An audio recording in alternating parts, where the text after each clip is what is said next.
suivez cette vidéo et que vous voulez aller en Pologne là, sachez que toutes les filles qui sont là-bas,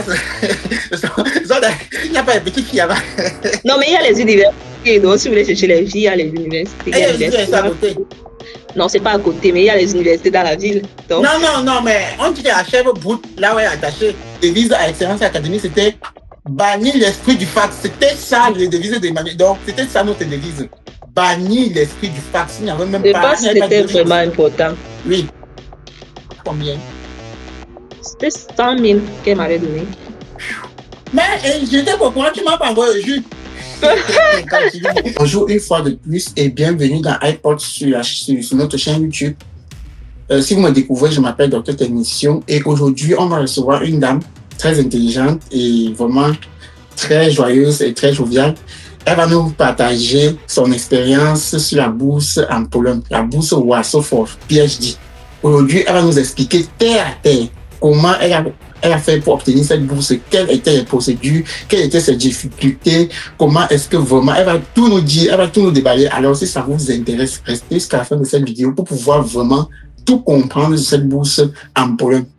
Et si vous êtes nouveau sur cette chaîne, abonnez-vous, likez au maximum cette vidéo pour que plusieurs personnes puissent découvrir parce que ça peut aider plusieurs personnes. N'oubliez pas vraiment de liker, ça aide vraiment beaucoup. Partagez, copiez le lien, partagez, mettez sur un statut WhatsApp, mettez dans un groupe WhatsApp, ça aide toujours et ça m'aide aussi, ça m'encourage vraiment. Merci et on se voit tout de suite. Brinda, est-ce que tu veux bien te présenter à ceux qui ne te connaissent pas et un bref résumé en quelques mots avant de présente-toi juste. Maureen Brenda Tanhani. Je suis camerounaise, originaire de la région de l'Ouest Cameroun plus précisément.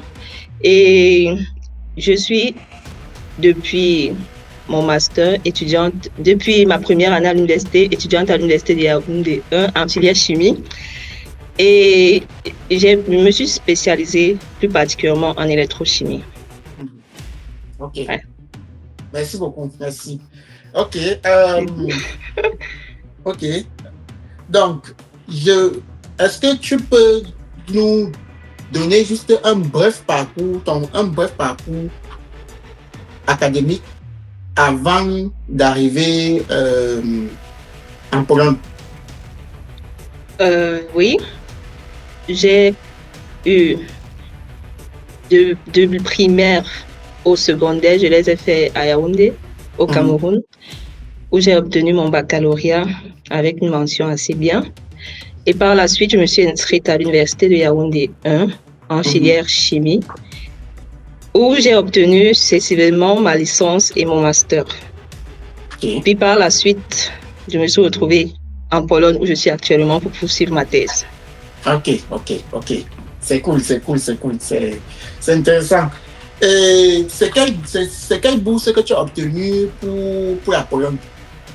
Actuellement, j'ai obtenu la bourse Warsaw for PhD, qui est une bourse pour les étudiants internationaux et nationaux également, qui principalement propose des projets de recherche et sollicite des étudiants pour venir accomplir ces projets. Ok, la bourse Warsaw for PhD, mais les gens, est-ce que les gens sont au courant de cette bourse en Pologne? Est-ce que tu penses que les gens connaissent cette bourse? Franchement, non, je ne pense pas qu'elle est assez connue parce que, je vais dire, la Pologne, c'est pas un pays de prédilection où tout le monde aimerait forcément venir. Donc, vis-à-vis de ce côté, je dirais non, c'est pas vraiment connu.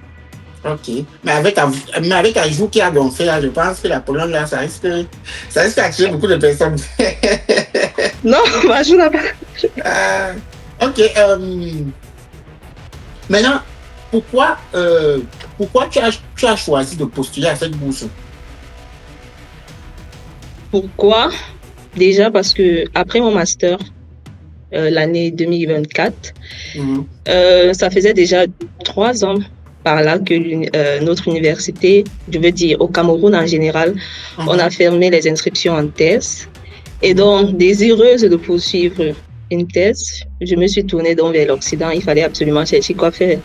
Parce que, comme nous le savons tous, au Cameroun, c'est pas facile d'obtenir le travail, même si après tu as de grands diplômes et tu as de bonnes connaissances et tout. Ok, c'est bien. Et maintenant, comment as-tu entendu parler de la bourse WASO for PhD? Comment j'ai entendu parler de la bourse? Multiples recherches et aussi quelques connaissances que j'avais qui m'en ont soufflé, quoi. Entre parenthèses, qui m'ont soufflé. Bon, tu pouvais postuler. Et aussi, j'avais déjà un aîné avec qui je suis très proche, qui est passé par une bourse en Pologne, mais pas la même bourse que la mienne, parce que lui, il étudiait à Poznan, alors que moi, j'étudiais à Varsovie. Donc, oui, dans ce sens-là. Varsovie, c'est la capitale de la Pologne, c'est ça? Oui. Ok, donc, ça veut dire que c'était pas bouche à bouche, c'était pas la recherche sur le net, et ainsi de suite, comme les autres bourses. À vrai dire, j'ai fait énormément de recherches sur le net, tellement de recherches même.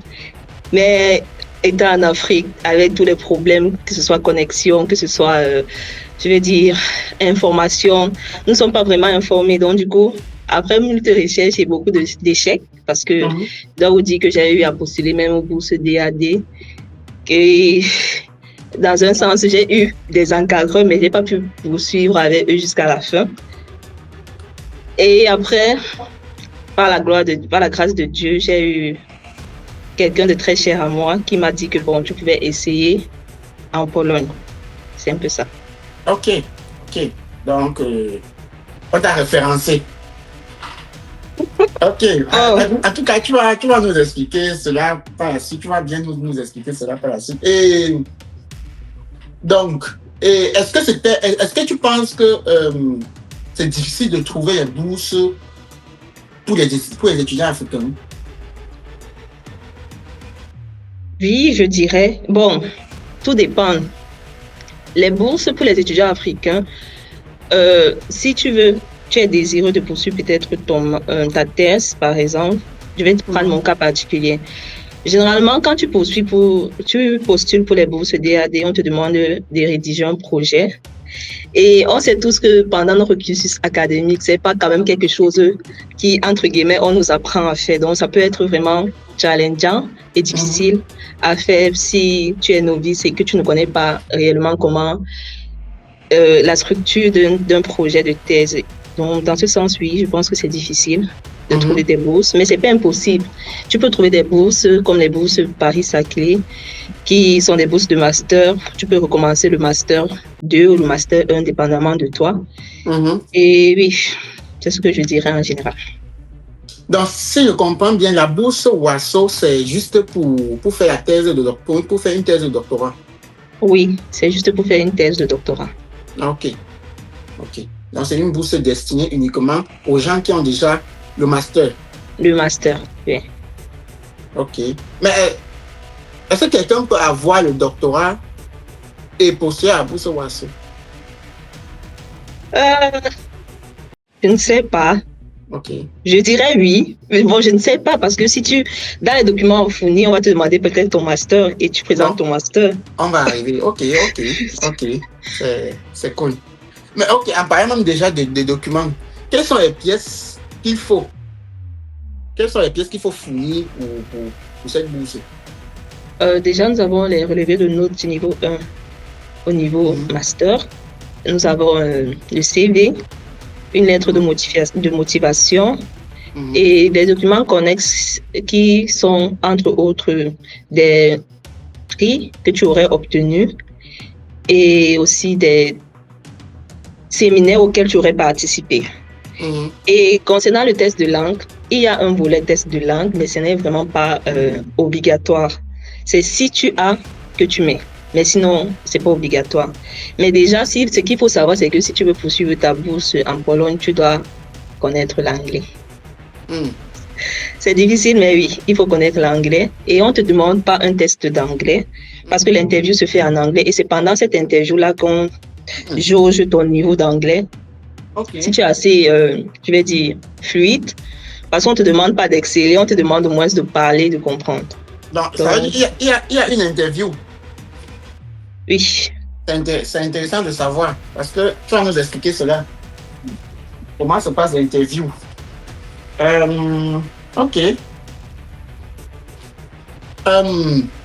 Maintenant, il y a une question quelque chose que je voulais savoir là. Puisque tu parles des documents,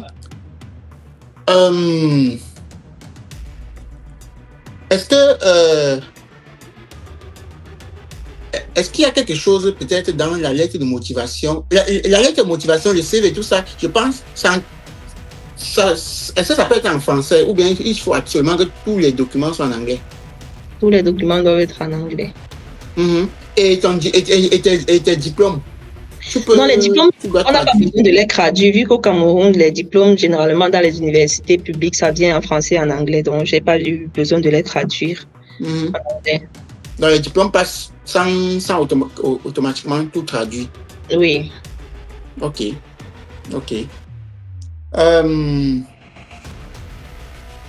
Bon.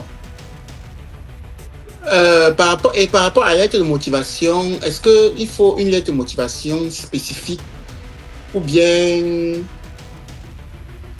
Non. Un peu. Oui.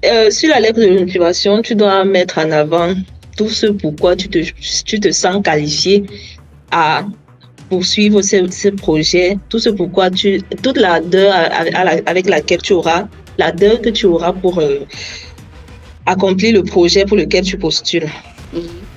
Oui, je pense que c'est ça.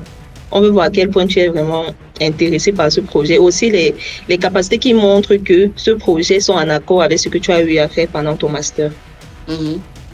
Ok. Bon, avant d'entrer dans le vif du sujet, est-ce que tu penses, quelles sont les erreurs peut-être que tu peux conseiller à quelqu'un qui souhaite postuler à cette bourse d'éviter dès le début? Ou bien avant de vouloir candidater, quelles sont les erreurs à éviter déjà? Je dirais éviter de mentir.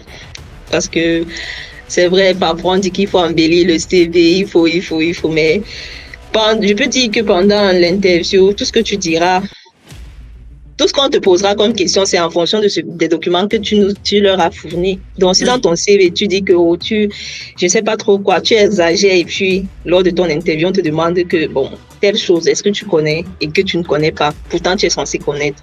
Donc, je dirais dire ce qui est et être vraiment transparent dans tous ces documents. Ok. Bon. Il faut vraiment être transparent dans les dossiers, dans les documents que vous allez fournir, parce que tous ces documents-là joueront pour ou contre vous. Donc, peut-être sur ton CV, si tu exagères sur ton CV, ne sois pas surpris qu'après, si pendant l'interview, on te pose une question et tu n'es pas capable de répondre à cette question alors que dans ton CV, tu as juré que oui, tu t'y connais. Donc, pour moi, la transparence, être vraiment vrai dans ce qu'on fait, dans tous les documents qu'on fournit, éviter vraiment le faux. Mais parce que tu peux trop aussi embellir et tu passes dans la bourse, tu arrives maintenant, on te met devant les faits accomplis, tu ne parviens pas. Parce qu'il y a des gens qui disent non, je connais manipuler telle chose, je connais utiliser tel appareil, je connais faire ceci. Et dès que tu arrives maintenant, on dit que bon, puisque ton encadreur, la personne qui t'accueille, c'est que tu es apte à faire telle chose. Quand tu arrives maintenant, on te met devant le fait accompli et tu commences à bégayer. Non, c'est pas ça. Et ce qu'il faut savoir, que ça ne s'arrête pas juste à l'obtention de la bourse. Même pendant la bourse, il y a certaines règles à respecter dans l'université et que si tu ne les respectes pas, libre à ton encadreur d'arrêter votre contrat et tout. Donc, vraiment, il faut être vrai dans ce qu'on fait. Ouais, mais quand même, il faut quand même un peu embellir. Parce que si tu n'embellis pas... Non, par exemple, moi, lors de l'interview que j'avais eue, après, madame m'a demandé, mon superviseur, c'est une dame, désolée, mais je l'appelle toujours madame. Elle m'a demandé si j'avais des questions à lui poser. Parce que avant, je ne sais pas si c'est comme ça se passe avec tous les autres superviseurs, mais moi, quand j'ai postulé, j'ai d'abord eu un premier interview avec mon superviseur. Non. On va arriver. Okay. On va arriver. Ok. On essaie d'abord de grignoter un peu avant d'arriver au cœur du sujet. Il y aura une partie où tu vas expliquer la procédure step by step. Donc, ne t'inquiète pas. Ok. Non, il a trop pris ça au sérieux. Quoi? Tout ça. Non, non, non, mais c'est bien, non, c'est bien. Mais il y aura une étape où tu vas expliquer vraiment étape par étape. Donc, pour le moment, il faut d'abord qu'on essaie d'abord de comprendre. Ok, ok, Oui, sans oui, souci. oui. Mhm. Euh, bon, maintenant, par rapport à cette bourse, comment est-ce qu'on. Quelles sont les périodes. Bon, je vais reformuler ma question. Est-ce qu'il y a une période fixe pour le lancement de la bourse? Euh, Ce qu'il faut savoir, c'est que la bourse, les recrutements se font sur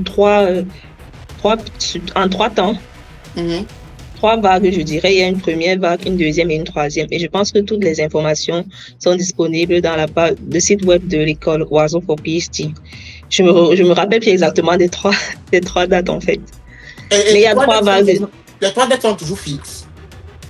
Oui, relativement, oui. Ça ne varie pas. Je veux dire, les mois, les jours peuvent varier, mais les mois, oui. Comme par exemple, cette troisième vague qui va bientôt commencer en janvier. Je pense, c'est en décembre, non? Oui, décembre ou janvier, j'ai bien dit, je ne me Oui, souviens plus trop. oui, je crois que c'est décembre. Je vais mettre le lien dans. Et c'est chaque année qu'on lance cette bourse ou bien. Oui, c'est chaque année. Parce qu'il y a des projets, des projets, des projets. Waouh! Ouais. Mais Ok. maintenant, c'est pas à toutes les vagues, par exemple, qu'on aura des projets dans des instituts. Ici, il y a plusieurs instituts et chaque institut a plusieurs projets. Par exemple, je pense que cette année, pendant la première vague, l'institut où je suis n'avait pas de projet, qui ne proposait pas de projet, mais les autres instituts, si.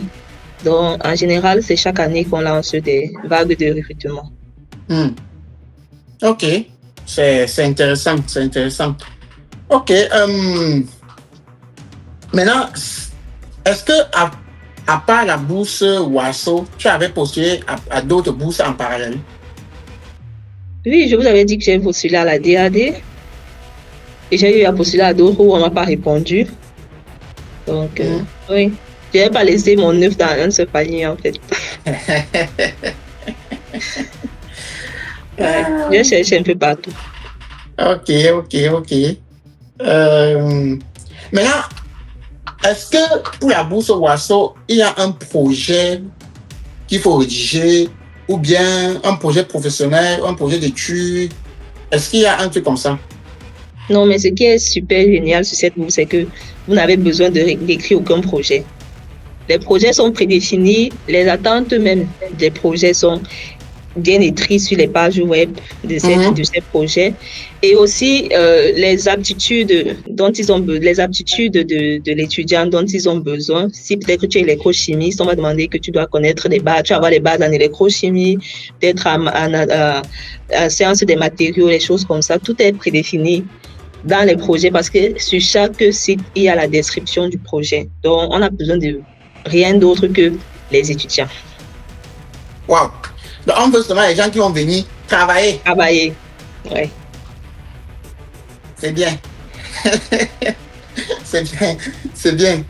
Et est-ce que, à part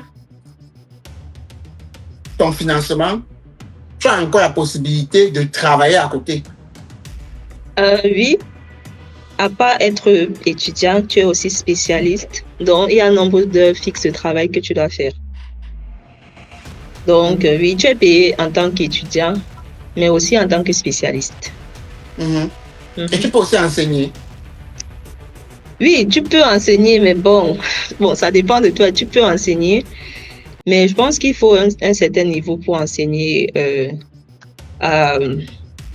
aux premières années ou aux deuxième année.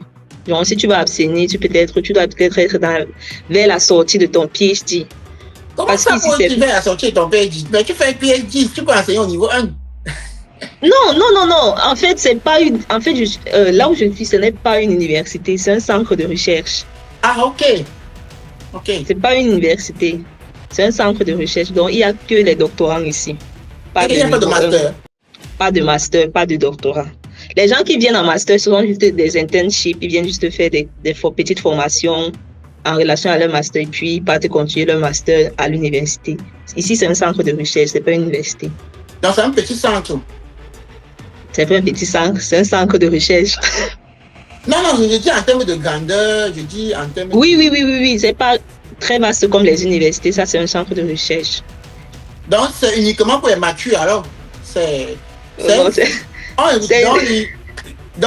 uniquement pour les PhD students. C'est ce que je dis. Donc, quelqu'un ne peut pas venir là et chercher une femme. Il ne peut pas venir là pour chercher une fille du niveau 1, niveau 2. Non. C'est compliqué, hein? En fait, quand je dis que tu dois être à la fin de ton PhD, c'est parce qu'on a des trainings. On propose des trainings. Quand tu entres, tu dois faire un nombre, 4 trainings pendant tout ton master. Et je pense que ces trainings-là sont généralement donnés parfois par certains étudiants. C'est certaines personnes qui sont étudiants comme toi et qui veulent partager leurs connaissances. Donc, oui, tu peux donner les cours si tu veux. Donc, les gars, vous qui suivez cette vidéo et que vous voulez aller en Pologne là, sachez que toutes les filles qui sont là-bas, il n'y a pas de petites filles là-bas. Non, mais il y a les universités. Donc, si vous voulez chercher les filles, il y a les universités. Il y a les universités à côté. Non, c'est pas à côté, mais il y a les universités dans la ville. Donc... Non, mais on dit que la chèvre bout là où elle est attachée. C'est compliqué. Non, il n'y a pas d'enfant ici. Non, c'est vrai ça. Donc, c'est un peu comme, même dans le centre de recherche où je suis ici, c'est vrai que c'est seulement master et doctorat. Il n'y a pas les étudiants de licence là-bas. Ok. Non, il n'y a même pas master. C'est juste des doctorants. Wow. Et vous êtes nombreux là-bas? Il y a énormément de groupes de recherche. Il y a au moins 30 groupes de recherche. Chacun avec ses laboratoires et les étudiants. Donc, on est quand même nombreux. Et ce qui est aussi bien, c'est le privé. Donc, on a beaucoup d'avantages parce que c'est un centre de recherche privé. Donc. Et, bon, je vais poser juste une petite question gênante comme ça parce que je ne pense pas que dans le site, on indique le prix de la bourse. Est-ce qu'il y a le prix de la bourse? Non, le truc, c'est que quand tu t'inscris pour un projet, n'est-ce pas? C'est chaque enseignant qui a son projet et qui, quand il fait le projet, il gagne un certain nombre d'argent. Donc, si quelqu'un gagne, en fonction de l'argent qu'il a gagné pour le projet, il voit comment il va payer son étudiant. Tu vois, on n'a pas forcément tous les mêmes salaires. Oui, c'est un peu ça. Donc, il n'y a pas de... Mais il y a quand même une moyenne. En moyenne, c'est 5 000 zloty. 5 000 zloty. Quoi? Zloty. C'est la monnaie polonaise. Oui. Bon, ça fait combien en français? Un zloty, c'est moins cher. C'est pour là que les gens ne veulent pas venir. Donc, un zloty, ce n'est que 150 €. Donc, 150 francs. Donc, c'est petit. Ça fait combien? 5 000 zloty. Ça peut être 700 000. 700 000, c'est-à-dire... Mais 700 000, c'est environ 1200, mais c'est environ presque 1 000 €. Oui, mais c'est pas mal. C'est environ 1 000 €. Mais l'avantage aussi, c'est qu'à part ça, tu as encore la possibilité de travailler à côté. Tu travailles pour l'école, hein? Et ça entre dans l'argent, hein? Oui. Comment ça? Tu es salarié en même temps. Quand on globalise les deux... Non, je vais juste comprendre un truc. Est-ce que l'argent que ton encadreur te donne, et si tu travailles aussi, et si tu es peut-être spécialiste à l'université, ça entre toujours le même argent? Oui, vu que je combine les deux, non. Parce que j'enlève les taxes et tout quand je combine les deux. Bon, mais parce que tu as 2 contrats, en fait. Tu as 2 contrats, le contrat de la bourse et le contrat de l'école. C'est mieux que je dise comme ça. Oui. Bon. Attendons, allons doucement. Parce qu'il faut que les gens comprennent dans quoi ils s'engagent. Attends. Est-ce que si on dit que bon, les 5 000 lotis ou c'est quoi, quand on te donne la 5 000 là, qu'on te donne, est-ce que ça regroupe à la fois les 2 contrats? Oui. Hey. Ça regroupe les 2, on enlève les taxes. Donc... Ok. Et le logement, ça entre. Le logement, on te donne ton argent avant que tu payes le logement avec. Non, on coupe le logement. On coupe le logement directement dans l'argent là. Mm-hmm. Donc, Ça veut dire que au final, tu peux rester, toi, peut-être avec 2000 ou Non. 2500. Non. 5000 là, on a déjà coupé le logement. Ah, il n'y a pas de logement dedans. Si tu es logé dans les chambres universitaires. On a déjà coupé le logement. Ok, mais c'est bien. Et la nutrition, maintenant, tu te gères. Ah bon, puisque c'est chacun maintenant qui sait. Oui, on te paye, tu gères ta nutrition. Oui. Ok, bon, on va mais arriver. Mais après, je pense pas que si tu veux, si tu cherches une bourse, tu vas forcément dire que tu veux d'abord l'argent. Il faut aussi savoir ce que tu veux. En tout cas, on va arriver à la partie de la vie en Pologne. Tu vas nous expliquer un peu comment ça se passe. Parce qu'il faut que les gens soient au courant. Hein. Parce qu'il faut bien lire avant de signer. Ah bon, ok. Parce que moi, là, non. Non, je me dis que c'est une bonne opportunité parce que ici, je pense comme tous les PhD, tu as la possibilité d'aller dans les conférences, c'est l'école qui paye. Tous tes déplacements qui sont relatifs avec ta bourse, avec l'école, c'est l'école qui paye. Quand tu pars en vacances, quand tu rentres des vacances, il y a un argent qu'on te donne parce que tu es parti en vacances. Il y a un aspect ici qu'on appelle social funding qui est vraiment, c'est dire. Et la langue? On vous apprend la langue? Oui, tu peux apprendre le polonais. Et toi, tu apprends le polonais? Je vais commencer cette année. Bon, ça veut dire que c'est beaucoup plus d'anglais que tu parles là-bas. Donc, j'imagine que ton niveau d'anglais est très élevé. Ça s'améliore. C'est mieux quand même que le premier mois. Je sais quand même. Non, ça veut dire que d'ici la fin de ta thèse, tu vas rouler l'anglais très bien même. C'est ce que j'espère parce que il y a aussi la possibilité de faire l'anglais, d'apprendre l'anglais parce que première année, vu que j'avais vraiment des difficultés, je me suis mis beaucoup plus l'accent sur l'anglais. Et tout ça, tu ne payes pas. Non, mais puisque c'est normal que ton anglais, ton niveau d'anglais va être élevé parce que autour de moi, oui. Tout ça, tu parles l'anglais. L'anglais, oui. Oui. Bon, c'est vrai, quand tu vas aussi apprendre le polonais, bon, ça arrive aussi pour Nyanga. Ce qui va me prendre ça beaucoup de temps, mais bon. Ouais. Who knows? Personne. Ok. Et bon, on va arriver sur la vie en Pologne parce que j'ai hâte de découvrir la vie en Pologne. C'est intéressant. C'est le pays de mon idole, hein, Marie Curie. Ah oui, j'ai été à l'hôpital où elle a accouché. On l'a accouché.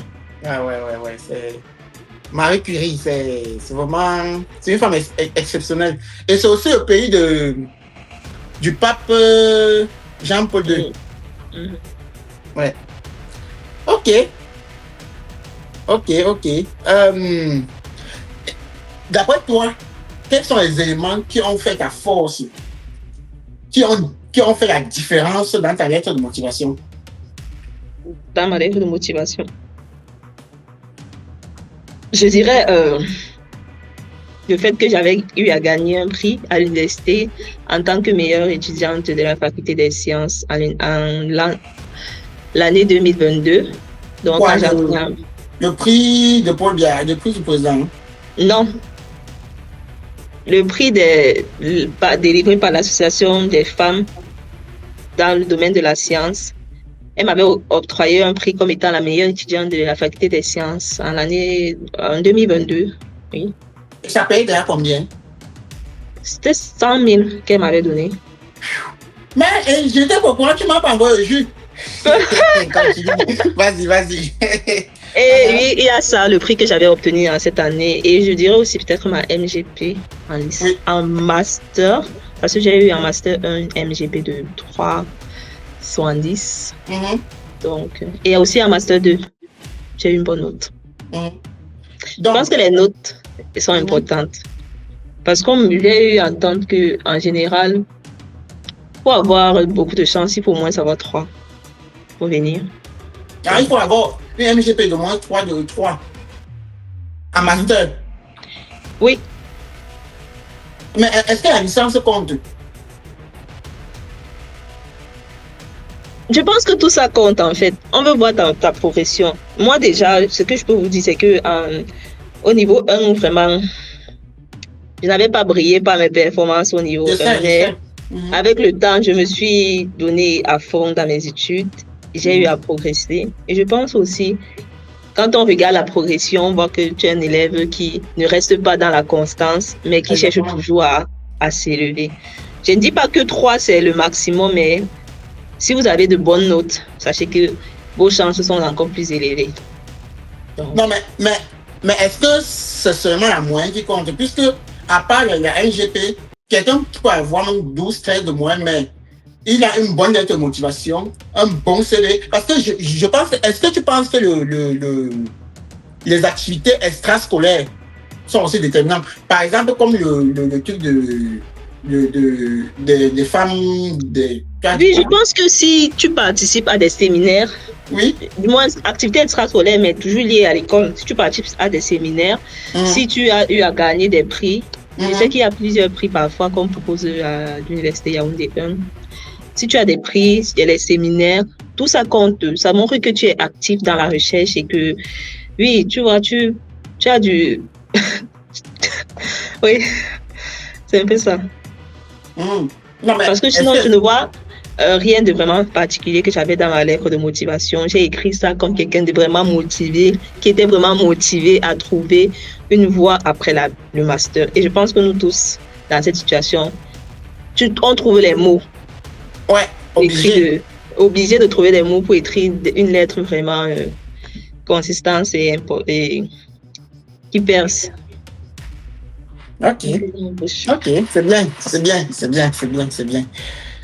bien. Et bon, il n'y a pas de projet d'études, il n'y a pas de projet professionnel. Donc, ça veut dire que tes 2 documents phares, c'était la lettre de motivation et le CV. Oui. Mais la lettre de référence. Oui, il y a aussi les lettres de recommandation. Et il faut combien? J'en avais juste procuré une seule. Mais est-ce qu'il y a une exigence par rapport au nombre de lettres de motivation? Tu peux procurer autant que tu veux, je pense. Oui, je pense que tu peux procurer autant que tu veux. Est-ce que la qualité du référent compte? Il n'y a aucune influence. Et je ne pense pas que ça influence parce que je pense qu'il n'y a aucune communication entre le référent et l'école. Ah, ok. Donc, je ne pense pas à aucun moment ça ne compte. Vu que tu demandes ta lettre de recommandation à ton référent et toi, tu l'insères dans ton dossier. Il n'y a aucun contact entre le référent et l'école. Néanmoins, il faut que le référent soit un professeur quand même. Oui, un de tes professeurs. Il ne faut pas que ce soit un pasteur ou bien... Non, un de tes professeurs. Oui, un professeur.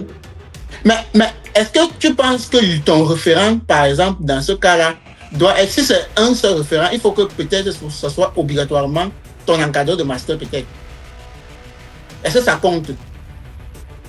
Je dirais oui, ça peut compter dans le sens logique parce que si c'est ton encadreur de master qui te réfère pour une thèse, je pense que ça a beaucoup de valeur vers les personnes qui reçoivent ce document que, par exemple, c'était ton professeur du niveau 1, du niveau 2. Parce que dans le domaine de la recherche, c'est ton professeur de master qui t'a suivi. C'est lui qui connaît réellement si tu es quelqu'un de travailleur ou pas et si tu es apte à accomplir la tâche de PhD pour laquelle tu veux postuler. Je me dis que oui, ce serait bien que ce soit ton professeur de master, ton encadreur. Mais si tu as aussi peut-être master 1, je pense que tu peux mettre. Mais que ce ne soit pas trop loin, pour ma part, je dirais. Oui, ouais, puisque normalement, il y a quelqu'un qui maîtrise mieux tes aptitudes en recherche que celui qui t'a encadré en master. Oui, justement. Donc, c'est juste une question de logique. Ok, c'est bien. Maintenant, est-ce que tu as eu des accompagnements, de l'aide pour rédiger des documents ou bien pour certaines tâches? Je ne sais pas. Oui, pour rédiger les documents déjà. La chance que j'ai eue, c'est que mon encadreur était vraiment disposé à m'aider dans tout. Donc, du coup, quand j'ai fait mon CV, j'ai fait le premier draft de mon CV, je lui ai envoyé. Il m'a dit ce que je pouvais améliorer, ce que je pouvais corriger. Pareil pour ma lettre de motivation. Et la lettre de recommandation, c'est juste lui qui l'a fait. Donc, il m'a vraiment aidé à agencer les documents pour qu'ils soient pour me donner le maximum de chances possibles. Donc, les gens doivent choisir les bons laboratoires. Les bons encadreurs. Bon laboratoire et bon encadreur. Croisez les doigts. Ok. Et maintenant, tu m'as parlé de l'interview tout à l'heure. Oui. Comment est-ce que l'interview se passe? Bon, là, le recrutement, déjà, je vais dire, plus dans le cadre du... Bon, ok. Voici ce qu'on va faire. Tu vas nous expliquer. Donc, explique-nous pas à pas, step by step, du début jusqu'à l'obtention, jusqu'à l'obtention de ta lettre. Je pense qu'on t'envoie une lettre d'acceptation, non, je crois. Oui. Oui. Du début de la bourse jusqu'à l'obtention de ta lettre. Parce qu'on va passer au visa, on va passer à d'autres après. Donc, explique-nous juste étape par étape, s'il te plaît, du début de la bourse jusqu'à l'obtention de la lettre d'admission ou bien de la lettre de finale. Comment la procédure de cette bourse de WASO se passe. Ça va aider vraiment beaucoup de personnes. Prends ton temps. Explique-nous vraiment. Ok. Tout d'abord, le début du recrutement, c'est soumettre les pièces à fournir dont je vous ai déjà préalablement parlé sur le site web de l'école avant la date limite. Après ça, si tu es retenu, tu vas recevoir un email de l'école qui va te programmer, qui va te donner la date de la programmation de ton interview et l'heure. Donc maintenant, pendant l'interview, il y aura une série de questions qu'on va te poser qui vont aller dans divers domaines, que ce soit les mathématiques, que ce soit la chimie que tu fais, que ce soit, oui, globalement dans le champ de recherche dans lequel tu es. Moi, on m'avait posé des questions réellement basiques. Hein. Ne vous attendez pas à des questions où on va vous demander de décrocher la lune. On va vous poser des questions en tant que chimiste, que tout chimiste devrait connaître, des questions réellement de base. Et une fois de plus, si tu réussis l'interview, on va t'envoyer un troisième mail. Non, d'abord, tu vas pouvoir vérifier les résultats en ligne parce qu'ils vont envoyer toujours les résultats en ligne, toujours dans le site de l'école. Il y a la liste des résultats. Et une fois que tu auras ton nom là-bas, sache que tu vas t'attendre à recevoir une lettre qui dit que tu as été retenu pour le projet de recherche.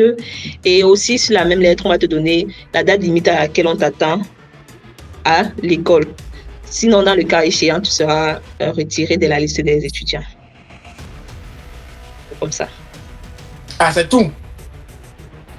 Ah, mais c'est assez rapide, là. Quel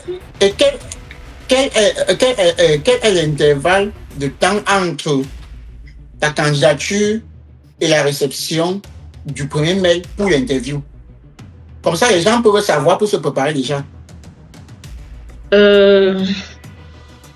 Premier mail pour l'interview, je crois que c'est maximum 2 semaines. Si tu es retenu, si après avoir vérifié tes documents et si le profil les intéresse, je crois après 2 semaines, tu peux recevoir le message de programmation de ton interview. Oui. L'interview se fait en ligne avec différents professeurs et aussi la responsable chargée du recrutement. Mais ton encadreur, non, pas d'encadreur. On va revenir sur l'interview. Tu m'as parlé tout à l'heure du site de l'école. Oui. Est-ce que le site de l'école, c'est toujours dans le même site que WASO? Comment est-ce qu'on fait même d'abord pour postuler à cette bourse dans le site? Parce que je ne comprends pas, c'est toujours un peu flou dans ma tête. Explique-nous un peu comment ça se passe pour pouvoir, dès que tu as réuni tous les documents, comment est-ce que tu soumets? Je crois que dans le site de l'école, quand tu entres sur WASO for PhD, tu pars dans le projet qui t'intéresse. Tu lis les requirements si tu es intéressé par le projet. Je pense qu'il y a un volet où on peut candidater. Et là, tu candidates là-bas, tu uploads juste tes documents. Oui, je pense que tout est dans le site.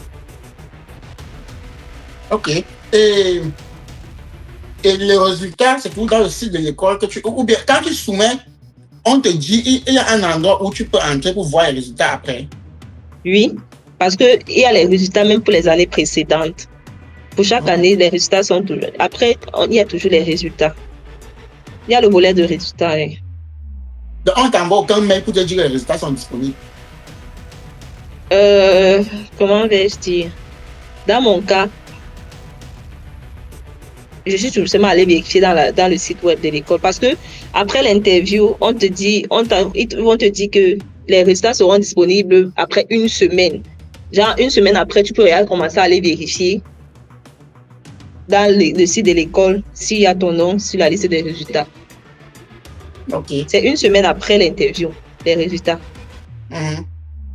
Maintenant? Donc, une semaine après l'interview, tu peux aller commencer à checker en ligne dans le volet résultats pour la vague dans laquelle tu as postulé. Parce que c'est tous les résultats, même les résultats sont par vague. Dans ton école? Dans le site web, c'est même pas besoin d'entrer dans l'école. Les résultats, c'est dans le site web. Dès que tu tapes oiseau pour PhD, tu vas admission, après il y aura résultat. Ok. Ok. Et maintenant, pour l'interview, ça se passe en ligne? Oui, l'interview se fait en ligne. Ok. Sur Zoom? Oui, sur Zoom. Et il y a qui intervient dans cette interview? Pendant l'interview, il y a différents professeurs. Ah, et aussi... c'est toute une communauté. Oui, ils étaient au moins 6 à mon interview. Oui. Et on te pose les questions sur tous les domaines. Et parmi ces 6 personnes, il y a la responsable qui est chargée du recrutement et 6 professeurs de 6 domaines différents. Et il n'y a pas le responsable du projet pour lequel tu as postulé, donc pas ton encadreur, je vais dire, parce que ce sera ton encadreur si tu avais le projet. Donc oui, les questions sont réellement les questions de base. Je peux dire, moi lors de mon interview, on m'avait demandé de dériver x carré. Ah bon, tu parles juste. Tu te poses les questions et tu réponds. Oui, on te dit quelle est la dérivée de x carré? Oui. On m'avait demandé des questions, comment calculer le pH, si tu connais la concentration. On m'avait demandé la différence entre deutérium et tritium, quelque chose comme ça. Donc, vraiment la chimie de base. Donc, je suis électrochimiste, je m'attendais à ce qu'on me demande c'est quoi la linéaire sur voltammétrie, c'est quoi la voltammétrie cyclique. Non, rien de tout ça. Vraiment les questions de base. En fait, non, ce sont des questions de base pour toi, tu vois. Pour toi, qui a fréquenté pour connaître, ils ne sont pas fous. Ils veulent juste tester si tu as des bases solides pour comprendre certains phénomènes. Tu vois un peu. Parce qu'il y a des gens ils fréquentent seulement pour avoir les notes et ainsi de suite.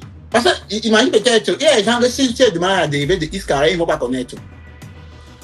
Il y a des gens que tu leur demandes que c'est quoi le tritium ou le deutérium, ils ne vont pas savoir ce que ça veut dire. Tu vois un peu. Donc, c'est intéressant. C'est bien. et tout ça, ça se passe en anglais? Oui, tout ça, c'est en anglais. Et voilà, désolé, c'est mieux que je compartimente bien l'interview. Dis tout. Les 3 phases. La première phase, tu te présentes.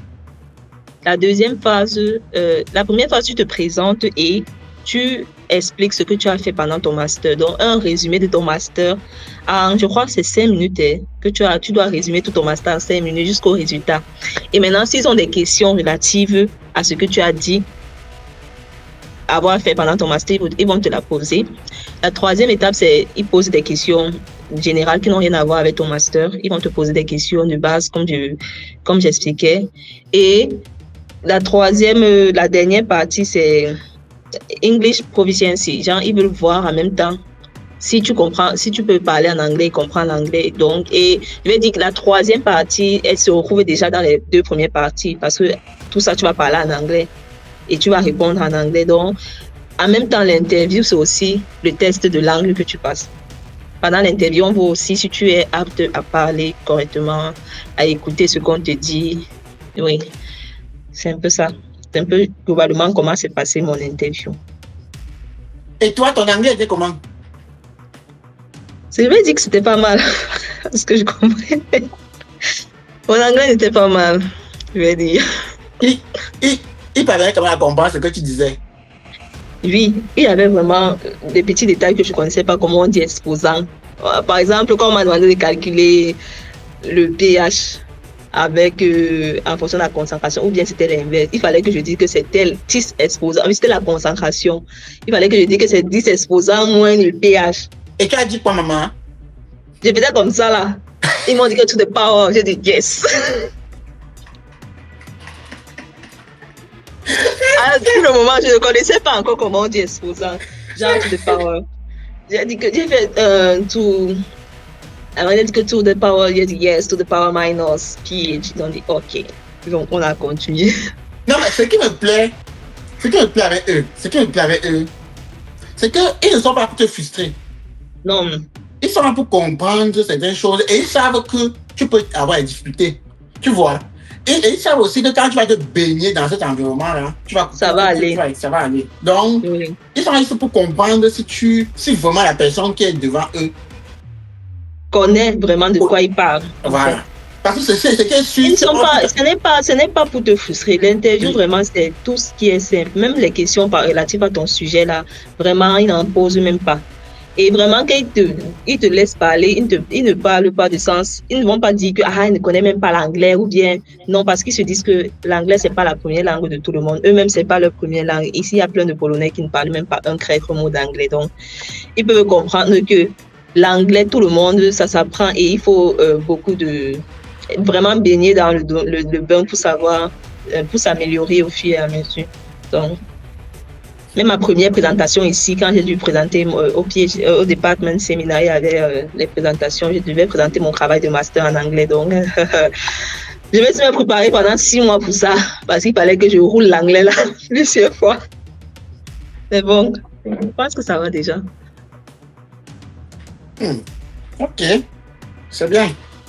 Dans ceux qui veulent postuler à ça, vraiment, il faut avoir un minimum de base en anglais déjà. Sinon, un minimum, oui. Sinon c'est mort. Non, ça ne m'a pas donné. Bon, puisque tu disais tout à l'heure qu'ils n'ont pas posé aucune question par rapport à ton projet, mais ça vaut la peine de connaître quand même parce qu'on ne sait jamais. Oui. Il faut bien lire le projet là, essayer peut-être de fouiller. Non, les questions, quand je dis projet, c'est mon travail de master, pas le projet pour lequel je suis en train de postuler. Il n'y a aucune question qu'on te pose relative au projet où tu es en train de postuler. Oui, mais il faut quand même connaître, on ne sait jamais. Oui, on peut te demander tu postules pour quel projet. Donc, les questions varient d'un individu à l'autre.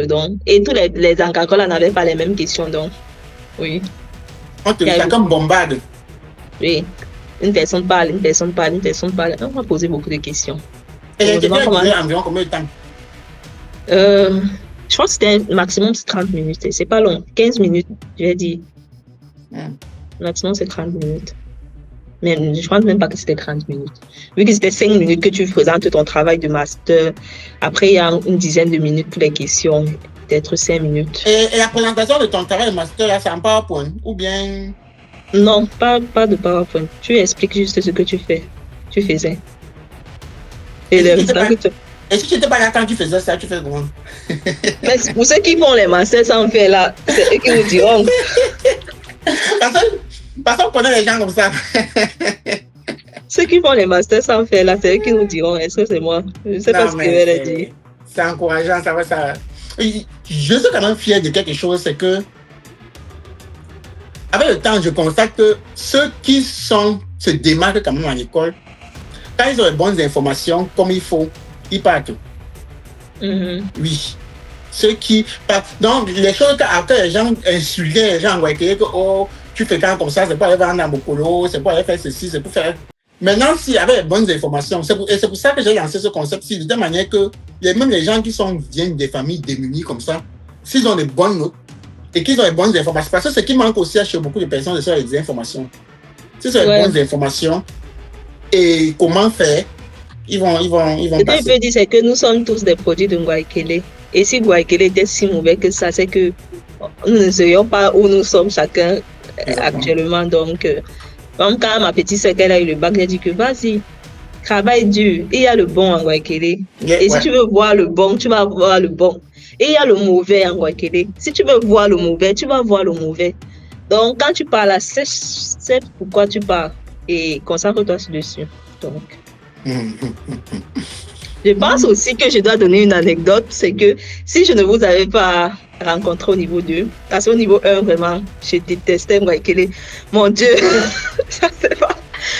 Et j'avais vraiment pas de bonnes notes. Je venais à l'école tous les jours. Je rentre. Et j'avais déjà mis dans ma tête que quand on vient en Guayaquil, il faut juste faxer 1A, 2B. Ce sont les mêmes épreuves qui viennent. C'est comme ça que je partais composer quand j'étais au niveau 1. Et puis quand le corona est venu et qu'on est resté pratiquement tout un semestre à la maison et qu'il fallait recommencer l'école et que je me suis rendu compte que j'allais échouer si je ne faisais rien de constructif, je me suis inscrite au TDS. Quand j'arrive au TDS, Ursule me frustre. Quelqu'un là, elle récite le cours, il dit que attends un peu, en Guayaquil, on apprend. Parce qu'il fallait me dire qu'on apprenait en Guayaquil, qu'on retienne les cours. Je te jure. Ursule m'a frustrée, tu restes comme ça, tu dis que donc la fille, si la brève, la nuit, tu rentres comme ça, tu prends le cahier, tu ouvres, tu apprends. Et je pense que c'est depuis ce jour-là que vraiment j'ai dit que non. Vas-y, mets-toi au travail. Parce que de nature, je ne suis pas quelqu'un de paresseuse à l'école. C'est juste que Guayaquil, c'était vraiment pas l'endroit où je voulais me retrouver après le bac.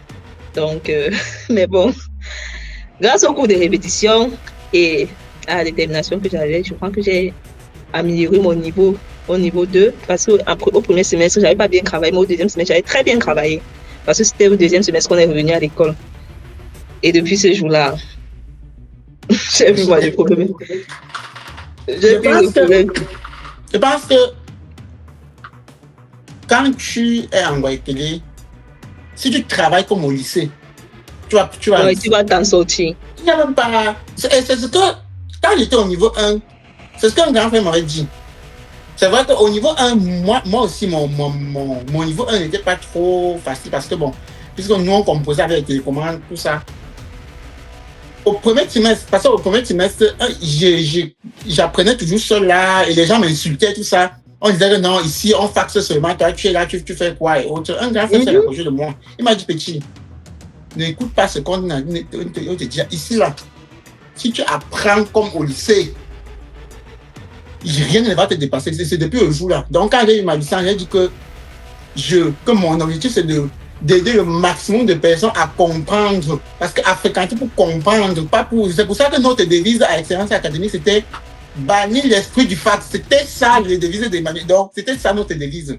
Bannir l'esprit du fax. Il n'y avait même pas. Je pense que c'était vraiment important. Oui. Parce que moi-même, quand j'ai eu ce déclic-là, parce qu'il me fallait le déclic, parce que je ne réalisais pas en fait que j'étais en train de sombrer. J'étais revenue à un niveau 1 à 10 de moyenne, j'étais contente d'avoir passé. Quand je partais au babillard, je voyais 50. Je dis que non, si tu as 50, ça va, ça va. Mais le déclic, quand je suis arrivée le premier jour au TDS, je vois des gens répondre aux questions, réciter le cours et dire qu'on récite le cours en Guayaquil. Donc ce déclic-là, et depuis ce jour, j'ai décidé d'apprendre comme j'apprenais au lycée. Donc, et en plus, d'abord, je mettais d'abord les gens au pas. Tu ne récites pas que tu vas arriver au TDS demain, tu vas faire comment? Justement. Non, c'est bien. C'est bien. C'est une bonne chose. Je suis content.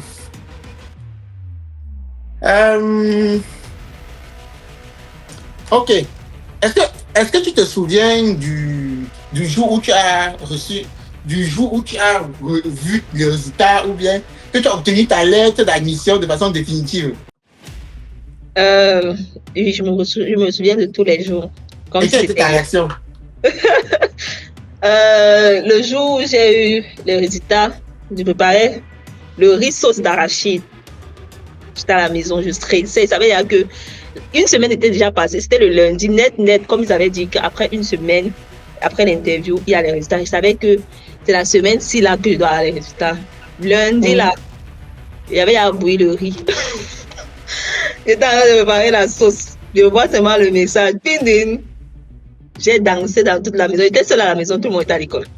J'ai dansé dans toute la maison. J'étais contente. Tellement heureuse. Donc, je ne savais pas quoi dire. J'ai remercié le ciel et tout. Donc, c'était l'état. Et je me souviens et je me souviens aussi de quand tu avais, je pense que c'était à Bourse DAD que tu faisais et autres. Tu étais découragé à un niveau jusqu'à. Je pense que tu me disais que tu devais aller faire quoi? Que tu allais, aller vendre où là? Que tu allais aller au marché. Je vendais déjà. Et tu avais dit que nada. Et tu avais dit que tu ne peux pas avoir toutes ces notes-là. Oui, j'allais ouvrir la boutique. J'allais ouvrir la boutique parce que j'avais tellement cherché, j'étais fatiguée. J'ai dit que bon, j'ai les petites économies là. Peut-être que je vais ouvrir la boutique et vendre même quelque chose. Avec 3 sets de LGPD à la poche. Ah, Seigneur. Non, c'est intéressant. Et la reste de ta famille? Comment est-ce que ta Déjà, famille ce que vous devez savoir, c'est que moi, j'ai dit à personne. Hein. Comment ça? J'ai fait toutes mes choses sans dire à personne. J'ai dit à mon père quand il y avait déjà. Quand je devais voyager pour aller avoir. Parce qu'il fallait que je voyage pour aller. Non, on va arriver sur là. Oui. On va arriver sur le visa. Donc, j'ai dit à personne. Donc, tu as obtenu les résultats, tu as dansé à la maison, après tu as gardé pour toi. Oui. Tu n'as pas dit aux parents? Non. Bon, puisque de toute façon, le reste des procédures, ça ne dépendait pas d'eux, donc tu n'as pas besoin de l'argent. Oui. Pourquoi? Parce que c'est pas que je voulais les surprendre, j'allais me sentir stressée. Parce qu'à chaque fois, on allait te demander, oh, c'est comment le truc là? C'est comment? Tu as fait comment? C'est déjà à quel niveau? Je voulais pas ce stress. Je voulais vraiment faire quelque chose par moi-même et dire que si ça donne, je suis la seule au courant. Si ça ne donne pas, je serai la seule au courant. Si ça donne, je vais dire. Mais si ça ne donne pas, je serai la seule au courant. Au moins, je ne vais pas donner les faux d'espoir aux gens. Mais dès que tu avais déjà reçu l'acceptation, c'est sûr que tu avais voyagé. Donc pourquoi maintenant tu as encore gardé pour toi? Parce que je ne voulais pas le dire. Mais on va couper son montage. Tu là, ça ne paraît pas les cultures. Non. Ah, donc tu es marié, tu pars seul. Oui. Qui? Donc, je ne sais pas. Du coup, moi, j'ai positionné en tant que célibataire, donc. Okay. Paris, pas. Et là-bas, tu ne sais pas conçu de ta manière, tu as posé de parrainer quelqu'un ou bien les enfants, si tu as les enfants et autres. Je ne pense pas qu'il se charge de ça. Je ne sais pas vraiment. Parce que je ne connais pas quelqu'un qui est marié et qui est venu et a laissé peut-être sa famille, non. Non, vraiment, je ne sais pas. Ok. Maintenant, passons maintenant, tu as fini d'obtenir à bout, tu as reçu la lettre d'admission par mail. C'est la lettre d'admission, c'est écrit en anglais, c'est ça? Oui, c'est écrit en anglais et on m'a aussi fait parvenir une copie physique. Ah, ok, par DHL. DHL. Pour que tu arrêtes proprement. Oui, pour pouvoir déposer les documents à l'ambassade. Ok, maintenant, passons à la demande de visa. Comment elle se passe? Déjà, il n'y a pas l'ambassade de Pologne au Cameroun, il y a juste le consulat. Et le consulat ne gère rien. Donc, si tu veux faire ta demande de visa, c'est au Nigeria, qui est le pays le plus proche. Et on prend les rendez-vous en ligne. Les rendez-vous se font en ligne. Et l'obtention du visa, c'est au moins 2 semaines après avoir déposé tes documents à l'ambassade. C'est un peu ça. Ouais. Donc, je suis allée au Nigeria où j'ai fait 2 semaines. Oui. Waouh! Mais pourquoi ça dit comme ça? C'est le temps requis selon les règles de l'ambassade. Il faut 2 semaines pour te donner ton visa. Mais ce qui est avantageux, c'est que comme nous sommes des boursiers et comme des boursiers PhD, on ne te pose aucune question. Oui, mais le logement, la nutrition au Nigeria. C'est pas toi-même que tu gères. Et c'est tout ton ami qui a tout géré? Non. Ah là, maintenant, tu as informé mes parents? Oui. Ah oui, bien sûr, puisque tu devais te déplacer, c'est normal. Puis tu ne peux pas quand même te déplacer comme ça en se soirée. C'est... Ok. Et au Nigeria, c'est le logement, c'est facile de trouver le logement là-bas, tout ça? J'avais un contact. Fort heureusement, j'avais un contact au Nigeria. C'est lui qui m'a récupéré à l'aéroport. Il avait déjà prévu où il allait me loger et tout. Donc, pendant les 2 semaines-là, j'étais bien accompagnée. Et tu ne payais pas le logement? Non, je payais le logement. C'est combien? Ça va dépendre de l'hôtel. Il faut prévoir en moyenne combien pour aller au Nigeria pour les 2 semaines-là? Une louche. Sans le billet d'avion. C'est pas parce que il y a le bus, c'est juste que des intempéries sur la route avec les problèmes au nord-ouest et au sud-ouest. Hey, et le billet d'avion là, c'est combien? C'est très cher. Combien? 200 000, 300 000?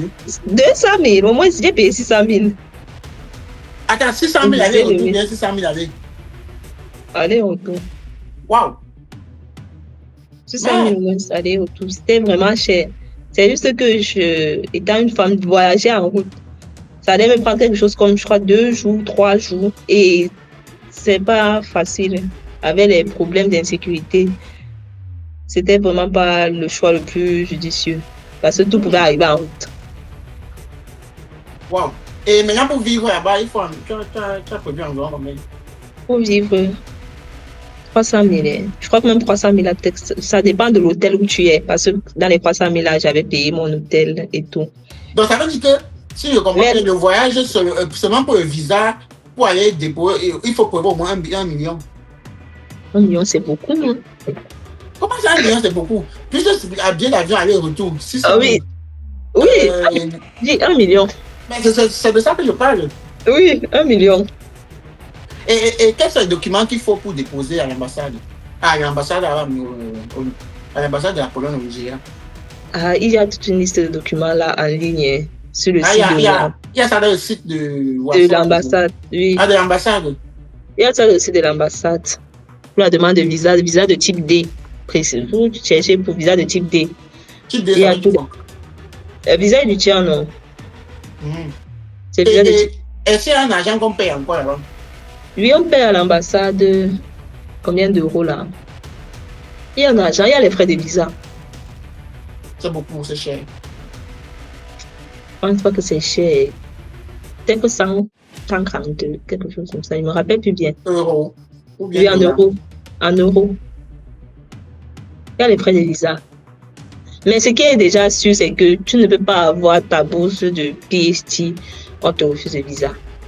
Non, ça ce n'est pas. Non, c'est juste pour. Parce que d'autres personnes m'ont dit qu'ils vont voyager pour aller au Nigeria, c'est stressant, est-ce que j'ai l'argent? Mais si tu as déjà ton document qui prouve que tu as été accepté, même si tu vas créer l'argent.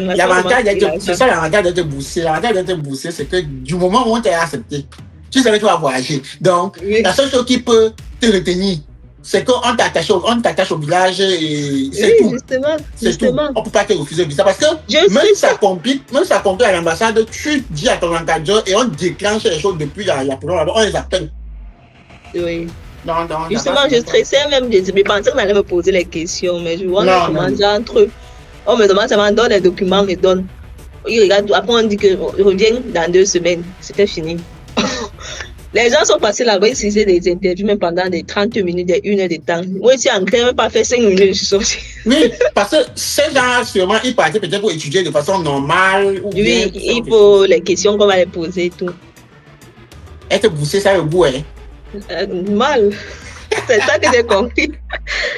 C'est ça que j'ai compris. Et le jour, attends, je te raconte. Le jour où on remettait le visa, j'espère qu'il n'y a pas un temps. Je suis partie récupérer les résultats. Tout le monde entre, ils sortent avec un papier blanc à main. Et parce qu'on laisse le passeport, non? Et leur passeport, ils sortent avec un papier, ils sortent avec un papier blanc à main et le passeport ne comprend rien, ils s'asseyent. Je dis, mince. C'est comment la personne a eu, la personne n'a pas eu. Quand j'entre aussi, on me donne mon passeport, on me dit félicitations. La femme se me dit félicitations, comment? Je n'ai pas le papier blanc.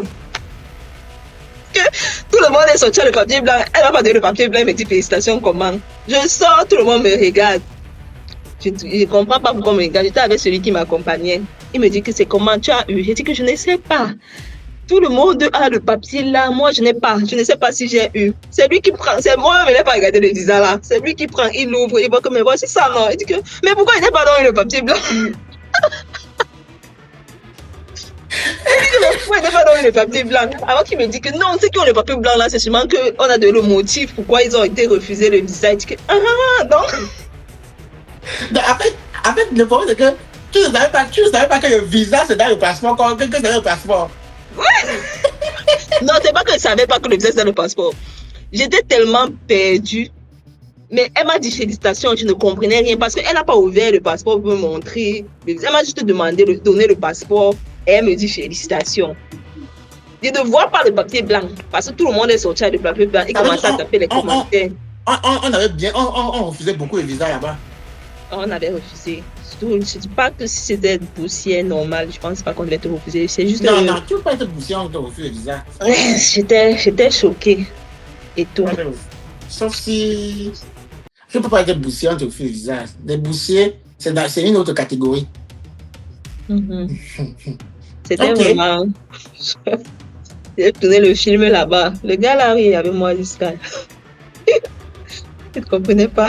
Et ton visa, c'est pour combien d'années? 4 ans? On donne pour 1 an. Et quand tu arrives avant, tu fais la demande. Mais la bourse en elle-même, c'est pour 4 ans. La bourse en elle-même, c'est pour 4 ans. Net, on ne prolonge pas. On peut prolonger. Seulement si tu prolonges, tu n'auras plus les mêmes avantages que quelqu'un qui a eu sa bourse en 4 ans. Donc, ton salaire peut diminuer, des choses comme ça. Donc, il y a la possibilité de prolonger si tu n'as pas encore fini.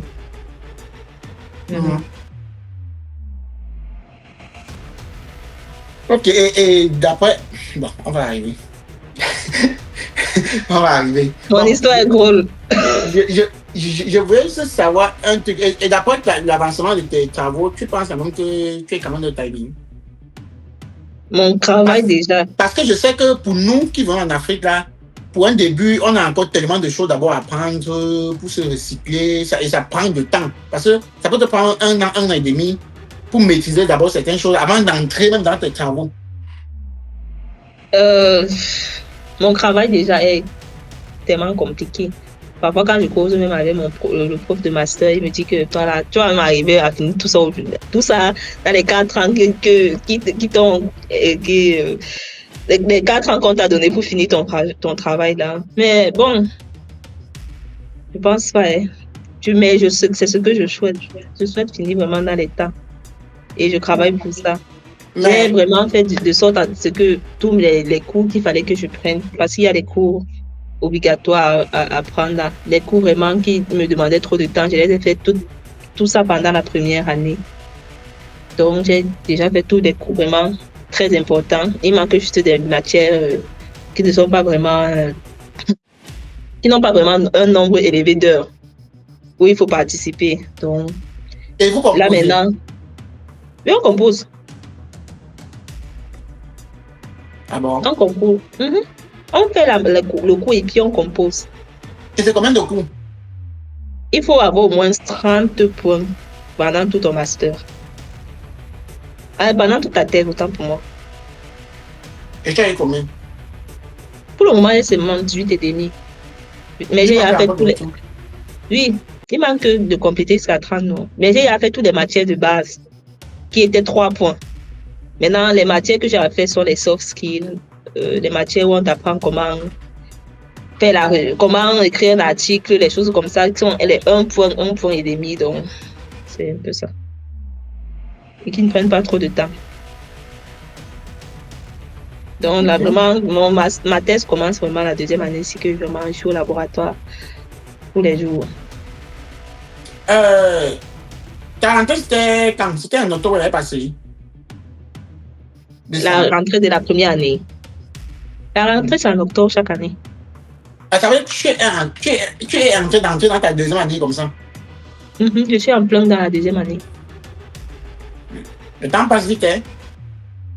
Le temps passe. Tu risques de soutenir ton doctorat avant moi. Comment ça, vous êtes déjà à la 3e? Non! Le doctorat, c'est long. Le doctorat, c'est très long. C'est combien d'années? Minimum 5 ans. Mais ici, les gens disent que c'est minimum 6 ans, que les gens finissent même après 6 ans. Hein, maman? Quand ils sont très lents, ils finissent même après 6 ans. Et c'est ça que je ne veux pas faire. Je ne veux pas rester ici qu'à 6 ans. Ça veut dire que votre système, c'est un peu comme le système de l'Amérique du Nord aussi. Oui, parce qu'après, les gens, quand après 4 ans n'ont pas encore fini, on extend the dead. Oui. Donc, minimum 6 ans. Mais, selon le test, la bourse pour laquelle tu as signé, le contrat pour lequel tu as signé, c'est 4 ans. Oui, mais est-ce que tu as rencontré les gens avec qui ont fait en 4 ans? Est-ce que tu as les nouvelles des gens? Ou bien, la moyenne là-bas, pour finir une thèse, la moyenne, généralement, c'est combien d'années? 5 ans.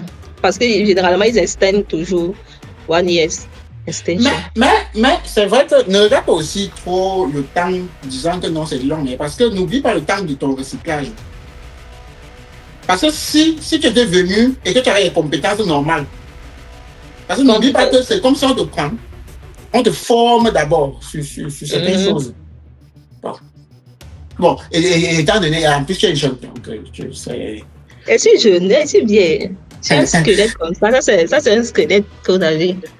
Et en plus, tu es jeune, et aussi, le plus important aussi, ce n'est pas d'avoir le diplôme, c'est que ce que tu as, que tu puisses vraiment. Au sortir de là, tu puisses utiliser ça vraiment dans. Exactement. On risque de se retrouver au Canada après. C'est ce que je voulais vous dire, que là, mon chemin, ma voie que j'ai dans ma tête là, c'est le Canada. Le Canada. Ouais, je sais. Il y a beaucoup d'opportunités ici. On risque de échanger, donc de toute façon, on verra après. Et c'est ça l'avantage d'avoir tout ce dialogue. Si on construit un gros pont là, et après on échange. C'est bien. Je serais vraiment content de faire un postdoc au Canada, ça va trop me plaire. Ouais, comme ça tu peux même faire ton regroupement familial. Oui. Comment s'est passé ton premier jour, tes premières semaines en problème? Je vais dire qu'on dit souvent que je vais reprendre une trend TikTok qui dit que ton bain dépend de celui qui t'accueille. Mais plus sérieusement, ma première semaine, je vais dire qu'elle était tranquille. Quelqu'un qui ne connaissait rien, ne connaissait pas comment utiliser le métro, les moyens de transport, ne connaissait rien, donc ne connaissait même pas utiliser Maps, ne connaissait rien faire. Quand je suis arrivée à l'aéroport, c'est mon superviseur qui est venu me récupérer. Et les premières fois où je suis arrivée à l'école, je crois que les 3 premiers jours, elle est venue me chercher à la maison pour qu'on aille à l'école ensemble parce qu'il y avait encore certaines démarches à faire. Du coup, on marchait vraiment beaucoup ensemble pendant les premières semaines.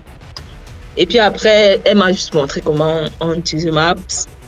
Et le plus facile à comprendre, le moyen de transport le plus facile, premièrement, c'est d'abord le micro. Parce que le micro, il y a la ligne là, tu sais que je m'arrête à telle ligne et tout. Mais prendre le bus, le tram, je ne connaissais pas encore utiliser Google Maps, donc prendre le bus et le tram là, c'était.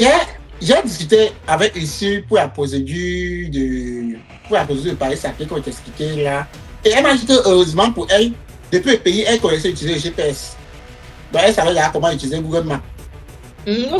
Contrairement à toi et moi, parce que moi, les premières semaines ici là, je me suis perdu tellement de fois que je ne sais même pas. Et il y avait des jours où madame me demande, tu es sortie même? Je dis que je ne suis pas sortie, j'ai peur de me perdre. Elle dit que comment? Il y a Maps. Elle me dit que utilise, que je t'ai déjà dit d'utiliser. Qu'est-ce que tu peux utiliser? Elle ne sait pas que. Elle ne sait pas que je peux utiliser. Non, je connaissais pas utiliser, donc du coup, c'était ça. Mais c'était pas très stressant parce que madame était vraiment quelqu'un de très soucieuse, très chaleureuse, qui accueille vraiment, qui, quand tu poses ton problème, elle est toujours là pour répondre. Donc,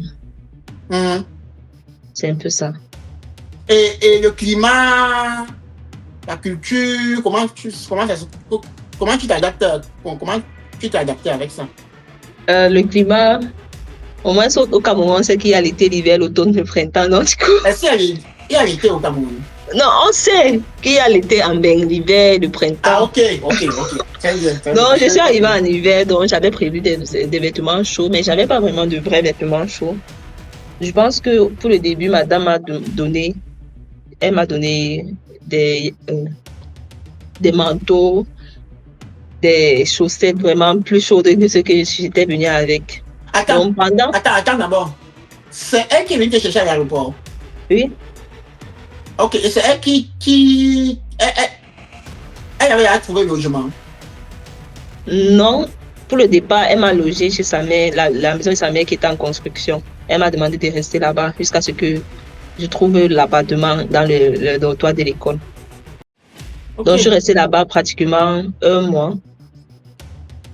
Avant qu'après, avec son mari, ils sont venus porter mes choses pour me mettre ici. Et quand je suis arrivée à l'aéroport, oui. Et quand je suis arrivée à l'aéroport, elle avait déjà prévu les habits, les chaussures même aussi chaudes, les chaussettes pour moi. Parce que elle savait que... Bébé Morel. Bébé Morel, vraiment. Je vais dire que, je ne sais pas, mais Dieu m'envoie toujours les gens. Je ne sais pas pour le moment. Pour le moment, ça va. Après la pluie, le beau temps, quand tu s'ouvres, quand Dieu te bénit, il te bénit avec les intérêts. Non, elle était vraiment gentille. Elle est vraiment gentille en général. Et l'hiver là-bas, c'est trop rude. Déjà, moi je suis quelqu'un. La température peut descendre jusqu'à combien de degrés? La température peut aller à moins, je sais pas, moins 15, moins 21. C'est pas comme le Canada. Le Canada, c'est le A level, mais ici aussi. Non, le Canada, il y a Russie. Le Canada, il y a Russie, c'est autre chose. Pas, oui, mais aussi, ils ne sont pas comparables. Ici aussi, on est très froid par rapport aux autres pays. Comparé à la France, la Belgique. Ici, il fait très froid par rapport à ailleurs. Parce qu'on est un peu nordique là. Et la culture, pour la nourriture, ça se passe comment? Pour la nourriture, on dit qu'il faut s'adapter. Donc, pendant les conférences, si on prépare quelque chose que tout le monde a mangé, je mange. Il n'y a pas des Africains là-bas, que les épiceries africaines. Si, il y a les afro-shops. Mais tu peux pas, ça veut dire que tu peux pas africain alors? Non, je ne peux pas africain. Je mange pas. Non, tu n'es pas. Mais je mange dans les conférences. Je mange jusqu'à ce que je mange et je finis mon plat. Parce qu'il faut ça. On dit quoi? Socialiser, il faut vivre ensemble. Tu peux pas arriver, tout le monde mange, tu ne manges pas parce que c'est pas forcément bon. Quelles sont les astuces que tu peux donner à quelqu'un qui vient d'arriver, qui va arriver pour faciliter son intégration? Quel conseil je peux donner? Je sais pas. Utilise Google Maps, apprendre. Par exemple, ici m'a dit que généralement, les habits d'hiver qu'on achète au pays, là, ça sert à rien. Il faut arriver avant de chercher les habits d'hiver. Ah oui, ça c'est vrai. Les habits qu'on achète au pays ne sont pas vraiment adaptés au climat d'ici. Donc, tu peux arriver ici, tu achètes tes habits d'hiver. Et aussi, en voyageant, ne te surcharge pas trop avec les couscous et les crêpes. Parce qu'il y a beaucoup de choses qu'il y a au pays ici, dans les afro-shops. Donc, si tu peux utiliser tes kilos à bon escient, en choisissant bien ce que tu veux vraiment apporter, que tu sais que ça va vraiment être utile. En maximisant ce bunga et les épices. Voilà, les bungas, les épices. Laissez le couscous. Vous voyez le couscous ici, là, depuis. Ça ne veut même pas finir. Tout est à finir sauf le couscous. Parce que tu ne veux pas manger le couscous. Tout est fini sauf le couscous. Non. Et j'avais fait cette erreur-là. J'avais mis les arachides, les trucs. Pour finir, j'ai voyagé avec 3 pantalons, 2 t-shirts, donc j'avais carrément pas d'habits. Parce que ma valise, des choses comme ça qui n'étaient vraiment pas nécessaires, avait pris tout l'espace. Et même pour finir, je ne suis même pas venue avec tout. J'ai encore tout laissé. Et il y a beaucoup de Camerounais là-bas? Il y a une communauté camerounaise. Je ne suis pas vraiment en contact avec beaucoup de Camerounais, mais je suis dans un groupe WhatsApp où il y a les Camerounais. Mais il y a les Camerounais. Est-ce que toi, tu sors d'abord? Je ne sors pas, c'est vrai. Ouais, je sais. Je suis casanière. Je sais. Pas sortir. Plus? Mais il y a un autre centre, un autre institut, l'Institut de chimie nucléaire, où il y a des Camerounais. Parfois, ils viennent faire cours ici, donc parfois on se voit. Mais dans ton centre, Non, il n'y a pas de Camerounais. mais il y a quand même les Noirs. Non, bon, il y a les Noirs, il y a Marocains. Un Algérien plutôt. Non, je dis Noir. Je n'ai pas dit Africain. Je dis Noir. Il n'y a pas de Noirs. Donc, tu es seul là-bas. Je suis seule.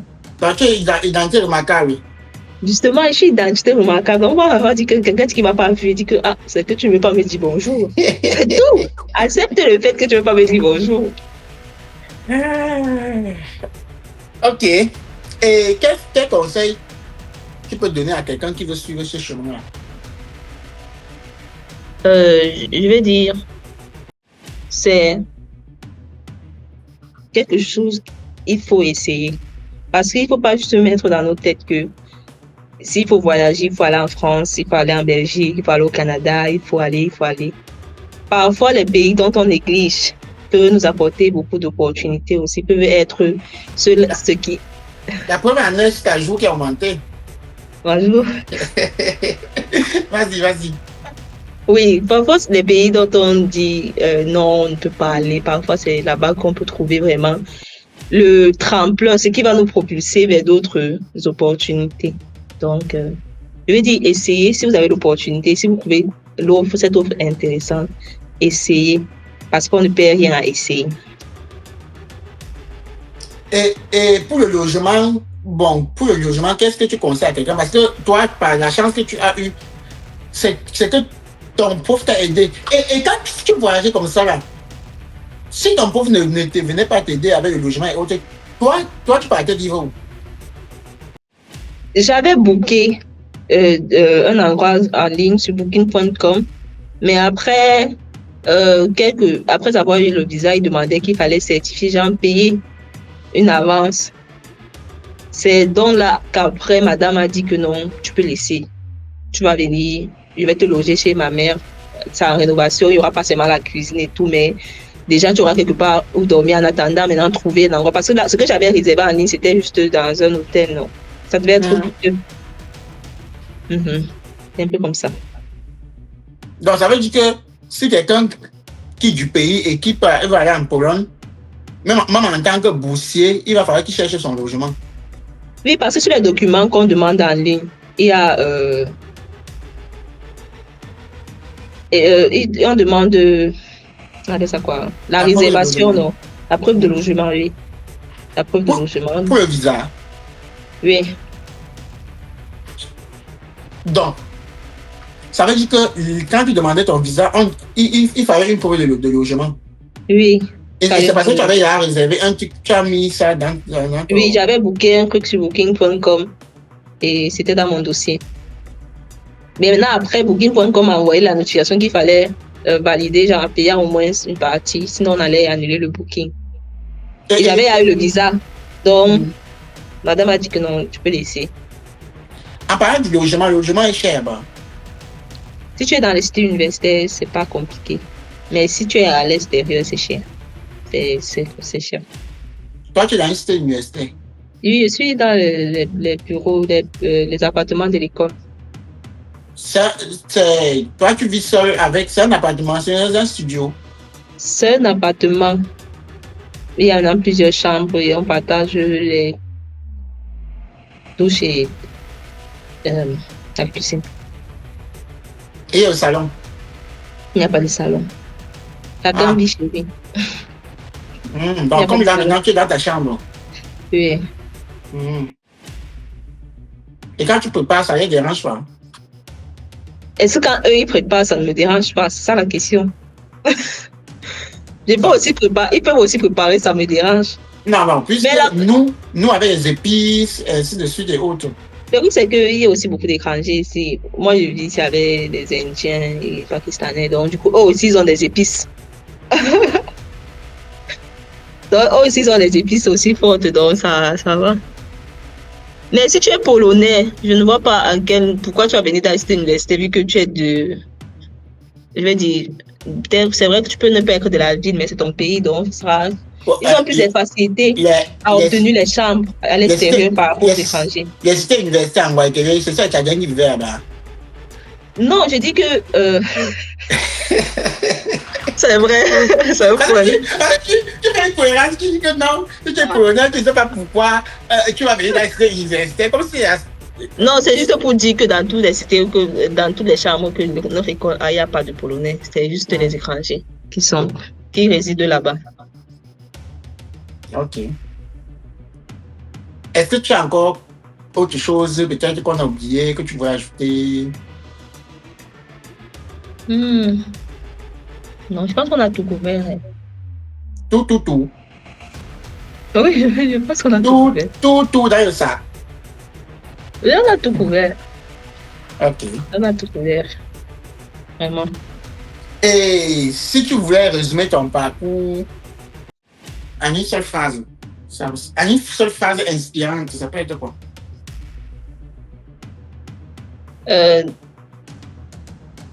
Une phrase ou un mot, parce que c'est mieux le mot, non? Oui. Ouais, je pourrais dire que juste détermination, parce que j'ai été secouée.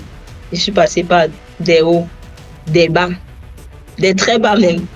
Mais je me suis jamais laissée faire. J'étais déterminée à réussir. Je pense que progressivement, je me dirige vers la voie. Donc, on espère. On espère que ce qui nous attend au bout du tunnel sera ce qu'on désire au plus fond de notre cœur. Donc, il faut être déterminé, vraiment combatif et vraiment se battre pour ce qu'on veut. Et je voulais demander un truc. Les conférences là-bas, est-ce qu'on finance aussi des conférences à l'extérieur? Oui, je suis pas à l'extérieur, tout est financé. Par exemple, si à la conférence de JCA, par exemple, au Cameroun, ils peuvent financer pour que tu ailles. Moi, je voulais aller au JCA, mais je ne suis pas sûre. Tu dis? Je ne suis pas sûre. Je voulais faire les JCA, mais je ne suis pas sûre. Non, on va faire JCA. T'inquiète pas, je vais organiser ça. Je vais organiser pour de telle manière que ça peut être à l'international. Avec les profs là-bas? Oui. Je vais organiser ça. Je suis en train de dire aux profs pour voir comment on peut mettre une plateforme de telle manière que ceux qui sont à l'extérieur peuvent participer. Parce que je disais que ça serait bien que je participe à ça, me montre un peu mes travaux. Mais je ne pense pas qu'ils peuvent te financer pour aller faire la compte. Parce que les JCA, c'est... Non, je ne pense pas. Je ne pense pas. Okay. Mais je ne sais pas, je peux demander à madame, mais doute, vraiment. Non, si c'est que... Mais, tu peux quand même... Ils financent quand même certaines conférences à l'extérieur de la Pologne. Oui, tu veux partir où c'est financé. Si ton encadrement accepte de financer. Ok. Vraiment, merci beaucoup, Moraï, pour tous ces partages. Et on espère que ça va aider le maximum de personnes, surtout que la troisième vague de la bourse arrive d'ici décembre. Donc, je pense que ça, en partageant le lien de la bourse, on va aussi partager cette vidéo. Et on espère que ça va vraiment porter ses fruits, ça va aider le maximum de personnes qui n'étaient pas au courant de cette bourse, qui ne sont même pas, qui n'ont pas toutes ces informations. Et même s'ils ont les informations, ils n'ont pas quelqu'un qui peut les expliquer de façon concrète comment ça se passe. Et ne sois pas surprise qu'on te dérange quand même un peu de temps en temps. Non, ça c'est... Pour nous expliquer comment ça va. Certaines choses qu'on ne connaît pas, qu'on ne maîtrise pas toujours. Toi qui es passé par là, tu penses que tu vas accueillir beaucoup de personnes dans ton institut bientôt. C'est ce que je souhaite. Ça va me faire des camarades en plus. Ouais, exactement. Ça va aller.